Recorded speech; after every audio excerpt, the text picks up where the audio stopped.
Olá, amigos. Eu sou Cibele Laurentino e hoje a gente vai falar um pouco sobre nossas influências literárias. Quem mais te influenciou a literatura, a leitura? Quem foi que te convidou para esse mundo, né? Então, falando um pouco da minha experiência, meu maior convite à leitura foi o exemplo do meu pai, né, que era escritor e adorava ler, né? E isso me mostra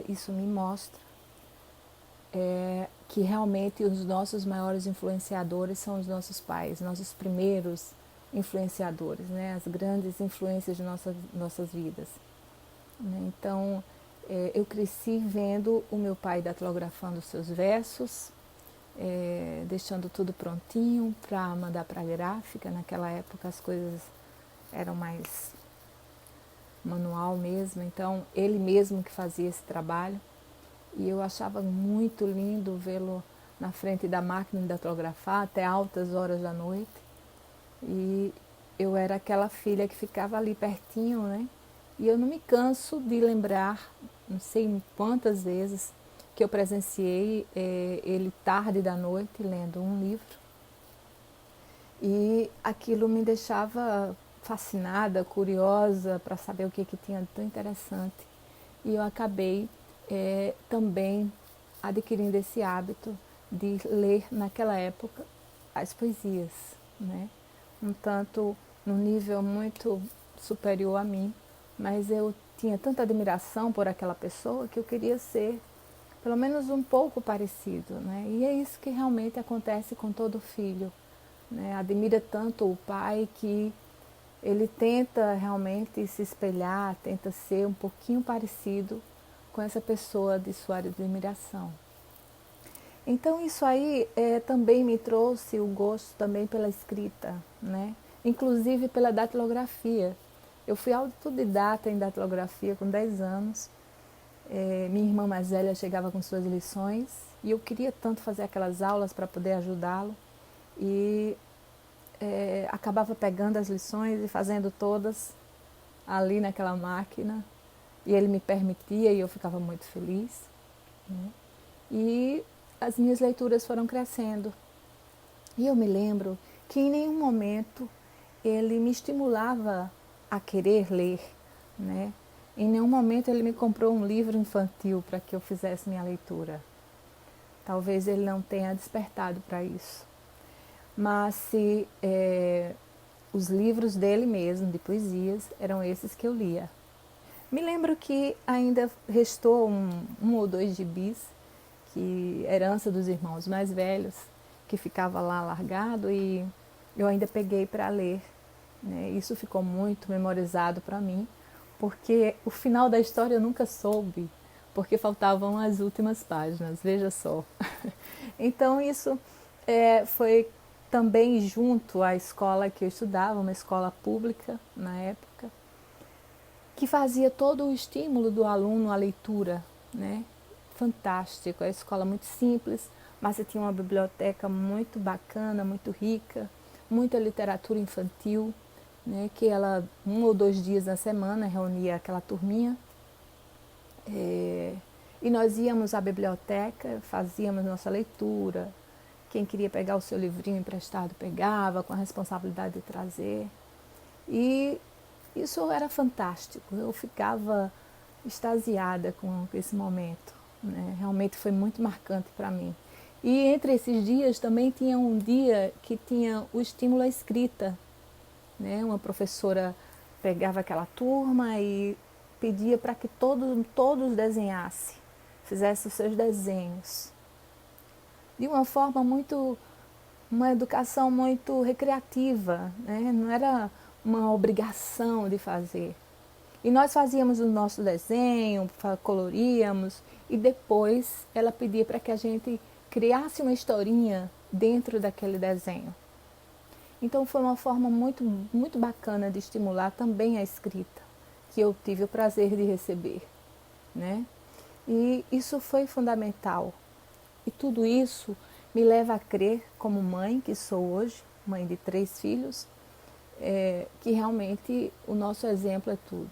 E eu fico extremamente preocupada em um tempo como o nosso, onde há tantos convites, né? A internet está aí te convidando para você viajar. Você viaja o mundo inteiro na internet, você fica sabendo tantas coisas e seus filhos estão lá, né? Exposto a isso.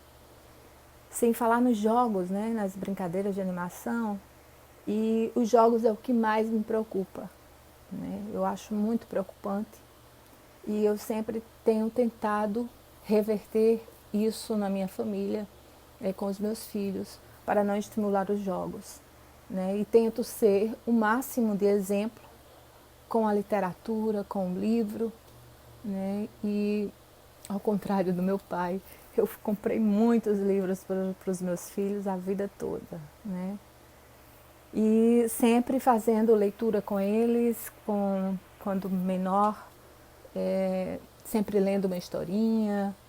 Os clássicos da literatura infantil são fantásticos, eles rendem até hoje, criando até novos contextos, novas ilustrações.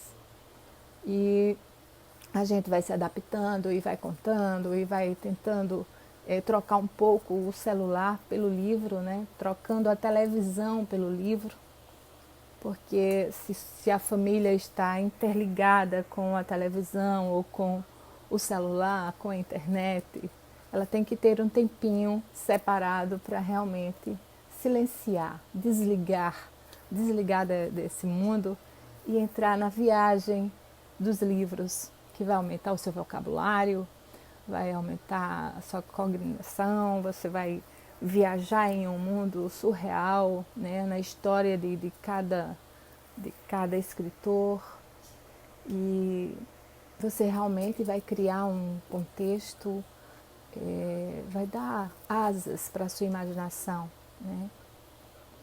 E eu, nessa preocupação, vou compartilhar com vocês um pouco dos livros que eu comprei para minha filha de 4 anos. Então, ela adora, né? E o que eu mais gosto é quando eu não leio e que ela pega o livrinho e ela vai contar a história para mim, da forma como ela vê os desenhos. As ilustrações a fazem criar a sua própria história. E eu acho fantástico, né? Eu acho muito bom isso. Às vezes eu acho melhor do que ler para ela. Porque, para mim, eu estou estimulando uma futura redação muito bem escrita, uma criação, né? Eu acho muito bom. Um dos livros que eu li, livro de romance, eu acho que o primeiro romance que eu li foi A Moreninha, de Joaquim Manoel de Macedo. Esse livro eu recebi na escola, ainda nesse formato, né? Foi na época do governo, com as letras em um tamanho favorável para uma criança, né? E eu fiquei realmente encantada com esse livro. Eu guardo, é uma lembrança para mim, que eu guardo até hoje. Eu também gosto muito de comprar livros para os meus filhos que falem um pouco de religião, que eles possam estudar um pouco sobre a Bíblia para conhecer, para poder ter a sua opinião. Então, esses livros são fantásticos, porque tanto ele fala dos versículos em letras maiores, como ele tem atividades bíblicas, que a criança dá para acompanhar, porque está no nível delas, né? E eu acho muito bom, né? Esse aqui tanto serve para a criança de 4 anos, como esse aqui para de 10. E eu achei muito bacana. De 10 anos em diante, eu comprei essa coleção para os meus filhos, e eles gostaram muito, e eu gostei muito mais desse último, que quando a criança termina de fazer a leitura de todos, né, porque é estimulante, ele lê o primeiro, quer ler o segundo, o terceiro, e esse aqui é ótimo porque é um estímulo para a própria criação. Esse é o último, a criança vai, como se fosse o diário dela mesmo, ela vai contando os seus dias, né? E eu achei maravilhoso, né, essa opção que o autor criou. E é isso, amigos. Vamos ser realmente tentar o máximo, né, assumir essa nossa responsabilidade de pais, de dar exemplo, porque realmente isso aí reflete e nós com certeza vamos colher um fruto bem melhor, né, e que o nosso país realmente possa crescer o número de leitores, né, que as pessoas se desliguem um pouco mais da televisão e que realmente passem a ler mais, né. É um dos países que menos lê e isso é muito triste. Mas se vocês têm alguma coisa para comentar ou sugerir, por favor deixe nos comentários alguma sugestão de um bom livro para criança, para adolescente, que vai ser super válido, tá bom? E se gostou do vídeo, deixa teu like, aperta no sininho para ativar as notificações e ajuda o nosso canal a crescer, porque cada vez mais a gente vai estar levando um pouco de experiências literárias para você.